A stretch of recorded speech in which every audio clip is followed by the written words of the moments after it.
Hey folks, this week we are talking about macro photography. Some folks refer to it as micro photography. Either way, what we're talking about here is the ability to take photos of things in extreme close-up. Now, typically to take good macro photos, you need a macro lens. Unfortunately, macro lenses tend to be kind of expensive, so there's a couple of inexpensive options for folks out there with their DSLR cameras. One of the first ones would be the use of what's called a diopter. A diopter is what you're looking at here, where these are little accessories that get added onto the end of your lens. You can screw these onto the end of your lens. It's essentially like putting a pair of glasses on your camera. They're basically magnifying lenses that snap on or bolt on to the end of the camera lens, so that what you would normally be looking at with your 50mm lens, we're not creating a zoom setting. What we're doing is creating magnification. Very similar again to like putting a pair of glasses or holding a magnifying glass there. Another option is something called an extension tube. Extension tubes have a drawback in that when you put these tubes on the camera, this attaches to the camera, and then you attach your lens to the tube. What you do is you cut out the ability to have your automatic focus anymore. But now the camera changes how the light is coming in through the lens. And instead of the light coming in through the lens and going directly from the last piece of glass onto the sensor, the light's got to travel a little bit further. And believe it or not, by traveling a little bit further, it causes a magnification effect. So, you get a slightly different effect here. Now, extension tubes like this could be rather inexpensive because all they are is just plastic and a mounting bracket, versus diopters might be a little bit more expensive. Although a good set of diopters, you can get them on Amazon these days for right around anywhere from $20 to $45, depending on the manufacturer and the level of magnification. Another option out there is something called a bellows, and a bellows is kind of similar to the idea of the extension tube, where what you do is you're moving the lens actually further away from where it's supposed to be. A bellows is kind of popular because you're able to kind of tweak your magnification as you're going. As you can see, though, the lens is mounted to the end of the bellows. The bellows is attached to the camera, and some of our bellows then have this adjustable rail. Bellows aren't too popular in the world of forensics, but it's something that's out there. They're kind of cool. You see them sometimes in your laboratory settings. They're starting to fall out of favor. Reversing rings.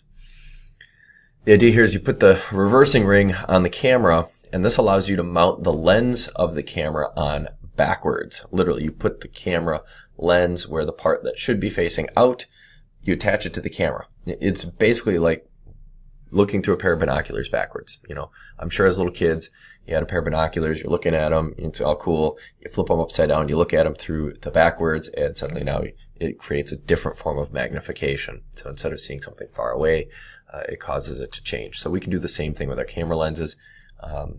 These are really inexpensive. You can get a reversing ring for right around $10. But the issues here we come with is some of our autofocus and the ability, again, we don't have the automatic aperture settings anymore. So we end up with a few little issues with taking some good pictures. The diopters tend to be pretty good as it relates to now you still have your aperture and everything can handle within the camera. And of course we also have macro lenses, which I thought I had a picture of, but I guess not. But a macro lens is a specialized lens designed for a close-up look. An entry-level macro lens can cost you almost $1,000. So, for amateur photographers, a macro lens might not be an accessible thing. For a crime scene photographer, it could be. It just depends on your department budget, and that's kind of the big thing is, where you're working. So just kind of showing some examples here, where you've got your extension tubes. So you got these tubes attached to the camera, and now your standard camera lens attached to the tubes. So the camera's sitting way off. There's a reversing ring, so your camera lens is actually sitting on the thing backwards. And here are some macro lenses. I could have swore I had some photos of them earlier, but you can see, these lenses are designed, that actually says macro, and so they've got millimeter settings, like 105 millimeters, 60 millimeters. They've got some of the different millimeter settings, but these are not the same. They don't have the same scale as a regular zoom lens. These are designed for close-up work, even to the point where like this one will have all the communication, so it does the apertures, everything is the camera can control it. versus this particular one. You can see you got the dials where you've got, F22, F4, F5.6, 8, all the way up to F22. There's actually technically an F32 on this one. And so you can do some different things with this where you can manually dial it in, and versus this one is an automatic. Now, some of the things that can affect our magnification, obviously how far can you get the camera to the subject? So when you're using like a point and shoot camera, you can only get so close to the subject. And one of our big problems is the flash. We need to get light on the subject. So as we get in close, we have a hard time getting light in there. So this is where we start needing like supplemental light, getting that flash off the camera, using a flashlight, getting additional light in there. Sometimes too we have what is the ability for us to actually magnify something. Sometimes with magnification, by creating magnification, we can change the light setting. So now we got to change our exposures. The camera might automatically assume that the exposure is normal because it's set for like F8. But because of the diopter, because of magnification going on, that changes actually the quality of the light coming in. So now the camera gets fooled. So sometimes we got to play around a little bit. But one of the things to remember is a lot of our macro photography might not always be out at our crime scenes. Sometimes our macro photography is going to be doing things back at the police department. So, become creative. We've got copy stands. We've got things that we can mount our camera to. So you can see we've got extra flashes hanging around here to light this up. And so now we can get in tight. There's a little quarter here. And now we can see, we can get in tight. Even this little chunk of whatever it is, we can get in tight on that, And, there's nothing wrong with mixing and matching also. So here we can see this particular author's got the reversing thing on, and also has an additional diopter adapter, not a diopter, microscope. There we go. So we've got a reversing ring, and then we also have a microscope adapter attached to this camera, so that we're actually looking at what you can be hooking your camera up to a microscope, and you can see how deeply in tight we've got to this particular flower. So some of the things that we use for lighting, we've kind of hit on flash lighting already, but just kind of quick reminder, you can have like a ring light flash. Some manufacturers create what are called macro flashes. Sometimes we have issues with bounce flash and intensity, reflections, those kinds of things. So when we sit there and we think about like a ring light flash, this is a common ring light where it actually is an attachment. It clicks onto the end of your lens, and so we've got a light that makes a 360 ring essentially around the lens. These can be triggered if we're trying to create any contrast. We can trigger either the whole flash at one time, or we can trigger the left one, the right one, one of the top or bottom, so you can create contrast. Sometimes you can even trigger it so that they both fire, but one fires just slightly ahead of the other, so that we get constant light but more intensity from one side or the other. So we can create that contrast. Nikon has a macro flash kit where it's these little flash units that snap onto a lens accessory, and again, they can be triggered one at a time or all three at a time. You can look like 4 or 6 of these things on here, so we can then create intensity from one side or the other to create more of our to create some contrast, to create shadows, which when we think about like when we're talking with the oblique lighting with a flashlight, that we can cause a little bit of extra lighting. So one of the things that comes into play here with again looking at some of our macro photos is really trying to get the flash right.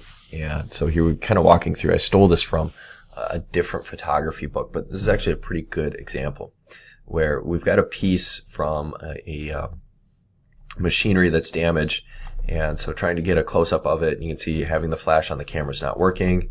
So the photographer takes the flash off the camera. All right, so now it works, but we've got a weird shadow. So then the photographer says, all right, maybe we'll put something like a gray card underneath it so that we reduce some of our shadows. It's reduced the shadow, hasn't eliminated it. All right, so why don't we take and put a card behind the object so we create not only a flash but a bounce flash at the same time.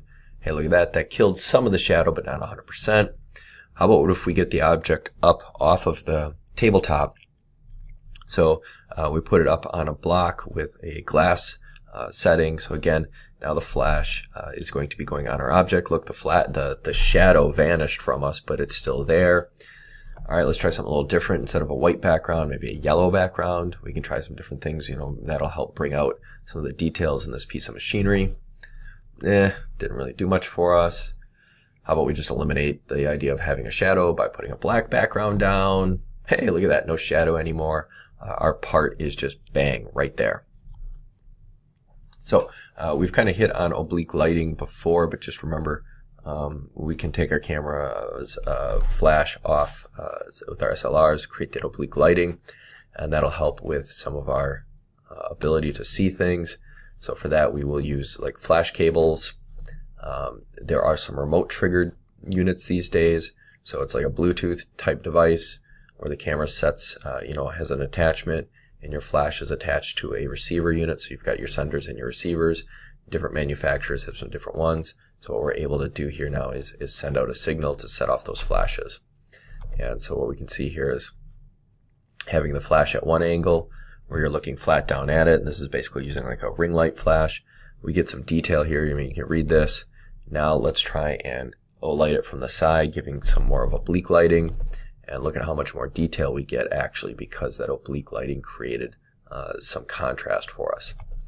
All right, just a couple more things here to talk about, such as our flash sensor. So sometimes we have some errors where the light is hitting on this.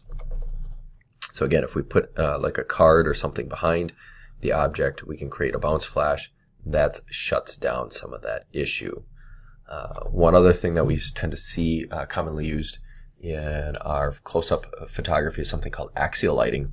And axial lighting is the ability here for us to create light using a little jig that we're producing our flash onto a piece of glass.